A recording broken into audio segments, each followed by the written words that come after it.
Welcome back, everyone. This is part 2 of chapter 1 from The New Jim Crow by Michelle Alexander. We left off on this paragraph right here. Nope, this one right here. So I'll move to the next paragraph to begin. While Southern whites, poor and rich alike, were utterly outraged by emancipation, remember, emancipation is the freeing of the slaves, there was no obvious solution to the dilemma they faced. Following the Civil War, the economic and political infrastructure of the South was in shambles. Plantation owners were suddenly destitute, and state governments, shackled by war debt, were penniless. Large amounts of real estate and other property had been destroyed in the war. Industry was disorganized, and hundreds of thousands of men had been killed or maimed. With all of this went the demoralizing effect of an unsuccessful war and the extraordinary challenges associated with rebuilding new state and local governments. Add to all this the sudden presence of 4 million newly freed slaves, and the picture becomes even more complicated. So, what the author is saying here is that poor and rich white folks were outraged by emancipation. And they were not ready for their way of life to be completely overthrown. People who had been rich landowners, so plantation owners were suddenly destitute. People who had been rich landowners were suddenly had nothing. The governments of the states, the southern states that had tried to secede from the Union, tried to break apart from the Union, they owed money for the damages they created during the war. And even the people, the Southerners, who when they went home after war, were maimed. A lot of them were killed. So if you didn't have men to work the farm, then you had nothing. Okay, and then on top of that, these people are all poor, and now all of a sudden you have 4 million newly freed slaves, which are 4 million people who now need work. Okay, and so that creates a lot of issues with people needing to survive, and there not being a lot of resources to go around. Okay. All right, next paragraph. Under slavery, the racial order was most effectively maintained by a large degree of contact between slave owners and slaves, thus maximizing opportunities for supervision and discipline and minimizing the potential for active resistance or rebellion. So, what she's saying here is that with slavery, the Black folks who were enslaved lived on the plantation, were overseen by the white people, and they watched over them constantly in order to stop them from rebelling. Strict separation of the races would have threatened slaveholders' immediate interests and was, in any event, wholly unnecessary as a means of creating social distance or establishing the inferior status of slaves. She's saying that back when slavery was still legal, they didn't need to separate the races or worry about separating blacks from whites, because the fact that blacks were always being supervised by whites eliminated any worries that white folks had. All right, next paragraph. Following the Civil War, it was unclear what institutions, laws, or customs would be necessary to maintain white control now that slavery was gone. So, guys, white folks were like, how are we going to stay in power if we don't have slavery? Nonetheless, as numerous historians have shown, the development of a new racial order became the consuming passion for most white Southerners. Rumors of a great insurrection terrified whites, and blacks increasingly came to be viewed as menacing and dangerous. In fact, the current stereotypes of black men as aggressive, unruly predators can be traced to this period when whites feared that an angry mass of black men might rise up and attack them or rape their women. So, a lot of the Southerners felt that there needed to be rules and laws, because they felt that if the freed slaves were able to have whatever freedoms that white folks had, that they would get revenge, and that they would be aggressive and violent towards white people, and that they were constantly paranoid that this is what was going to happen, that they were going to be physically harmed.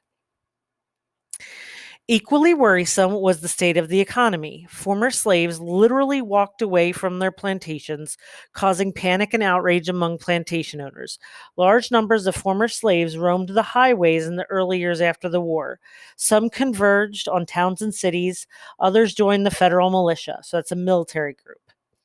Most white people believed African Americans lacked the proper motivation to work, prompting the provisional Southern legislatures to adopt the notorious Black Codes. As expressed by one Alabama planter, "We have the power to pass stringent police laws to govern the Negroes.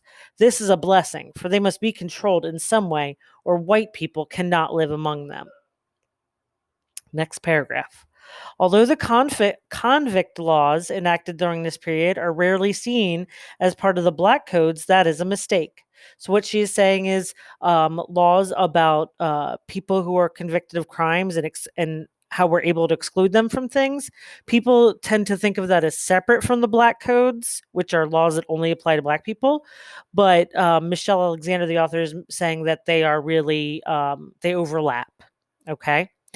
As explained by historian William Cohen, the main purpose of the codes, the Black Codes, was to control the freedom, and the question of how to handle convicted Black lawmakers was very much at the center of the control issue. 9 Southern states adopted vagrancy laws, which essentially made it a criminal offense not to work and were applied selectively to Blacks. And 8 of those states enacted convict laws, allowing for the hiring out of county prisoners to plantation owners and private companies. Prisoners were forced to work for little or no pay. Clearly, the purpose of the Black Codes in general, and the vagrancy laws in particular, was to establish another system of forced labor. So what she is saying here is, after the Civil War, the slaves were freed, and you suddenly had 4 million people, many of whom were adults, who needed to find work to survive. And all of a sudden had all the rights and freedoms that white people did. And white people did not like that. So, and they also felt that with Black people being free, they would not work on their own, that they would have to be forced to work. So what they did was they basically made laws like vagrancy laws, which they knew that if they enforced them, they'd mostly be picking up the freed slaves and could therefore put them in prison and have them work for free. So basically it was slavery all over again, except that the loophole was, oh, they are doing hard labor to pay for their crime. Okay. So she is saying that it's basically another way to keep Black people in line is and it's a form of enslavement. Ultimately, the Black Codes were overturned, and a slew of federal civil rights legislation protecting the newly freed slaves was passed during the relatively brief but extraordinary period of Black advancement known as the Reconstruction era. So, guys, it's called the Reconstruction era because they were reconstructing the American South after the war. They were putting the country back together after the Civil War. The impressive legislative achievements of this period include the 13th Amendment, abolishing slavery, the Civil Rights Act of 1866, bestowing full citizenship upon African Americans, the 14th Amendment, prohibiting states from denying citizens due process and, quote, equal protection of the laws, and the 15th Amendment, providing the right to vote should not be denied on account of race, and the Ku Klux Klan Acts, which, among other things, declared interference with voting a federal offense and the violent infringement of civil rights a crime. The new legislation also provided for federal supervision of voting and authorized the president to send the army and suspend the writ of habeas corpus in districts declared to be in a state of insurrection against the federal government. So, guys, after the Civil War, basically what happened was the president started making things happen. So he declared interference with voting a federal crime, meaning you couldn't try to stop black people from voting.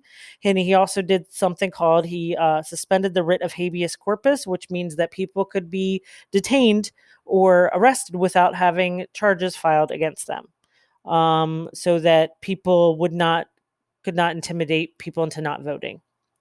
While the Reconstruction era was fraught with corruption and arguably doomed by the lack of land reform, the sweeping economic and political developments in that period did appear, at least for a time, to have the potential to seriously undermine, if not completely eradicate, the racial caste system in the South. With the protection of federal troops, African Americans began to vote in large numbers and seize control in some areas of the local political apparatus. Literacy rates climbed, and educated blacks began to populate legislatures, open schools, and initiate successful businesses. In 1867, at the dawn of the Reconstruction era, no black men held political office in the South. Yet 3 years later, at least 15% of all Southern elected officials were black. Okay, so what this is saying is the period after the Civil War, when they were trying to put the country back together, there was a lot of corruption. So people taking advantage of the fact that there was a lot of stuff that there was a lot of damage and a lot of chaos that was getting fixed, and that there could have been that they could have eliminated separation by race in our country, but because of the way things worked out, it didn't get eliminated. Due to the president having sending federal troops to protect African Americans to vote, uh, they began to vote and they began to take political office. So they not only voted, but they got voted into office. Literacy rates climbed, meaning they uh, were learning to read. So remember, slaves most of them were not allowed to learn to read. And educated blacks began to populate legislatures, open schools, and initiate successful businesses. So guys, once the freed black folks are allowed to vote, all of a sudden we see all this prosperity growing. Okay, so once we give them the same rights that everybody else has, they begin to prosper. Okay. Next paragraph. At the same time, however, many of the new civil rights laws were proving largely symbolic. All right, guys, that means that basically, even though they've been enacted, they were hard to enforce. Notably absent from the 15th Amendment, for example, was language prohibiting the states from imposing educational, residential, or other qualifications for voting, thus leaving the door open to the states to impose poll taxes, literacy tests, and other devices to prevent blacks from voting. So, guys, that's things like charging them a fee to vote, or charging them a fee to have a ballot, or making sure that they can read at a certain level in order to vote, with the excuse that it's to make sure they can read the ballot. But technically, so basically, the federal law said you can't do certain things to stop people from voting, but that means to the states had found ways around the laws, saying, well, it doesn't say we can't do this. It doesn't say we're not allowed to make sure that the voter can read. Okay, so they kind of found these ways to exclude black people and enforce these things on black people to discourage them from voting. Most blacks were too poor to sue to enforce their civil rights, and no organization like the NAACP, which is the National Association for the Advancement of Colored People. So organizations like that did not yet exist to spread the risks and costs of litigation. So there was not any organization to help black people fight for their rights.